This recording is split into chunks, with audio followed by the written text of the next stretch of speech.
آتا ہے جب کوئی شخص گناہ کرتا ہے تو گناہ کرنے کی وجہ سے اس کے دل پر ایک سیاہ نقطہ لگ جاتا ہے. اگر وہ فوراً توبہ کر لے تو وہ نقطہ مٹ جاتا ہے اور دل شفاف ہو جاتا ہے. لیکن اگر وہ توبہ فوراً نہیں کرتا تو نقطے کے ساتھ ایک نقطہ دوسرے گناہ سے پھر بڑھ جاتا ہے، حتیٰ کہ وہ پھیلتا رہتا ہے اور گناہ ہوتے جاتے ہیں. ایک وقت ایسا آتا ہے کہ پورا دل سیاہ ہو جاتا ہے، اور جب پورا دل سیاہ ہو جائے تو پھر گناہ اور نیکی میں کوئی فرق باقی نہیں رہتا.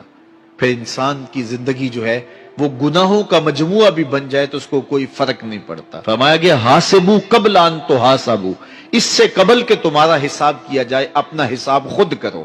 ترازو کے دونوں پلڑوں کے اندر اپنے اعمال کو رکھیں، نیکیاں بھی رکھیں اور برائیاں بھی رکھیں، اور پھر ان کو تولیں، اور پھر ہم دیکھیں کہ ہم کہاں کھڑے ہیں. یہ زندگی کہیں غفلت میں نہ گزار دیں.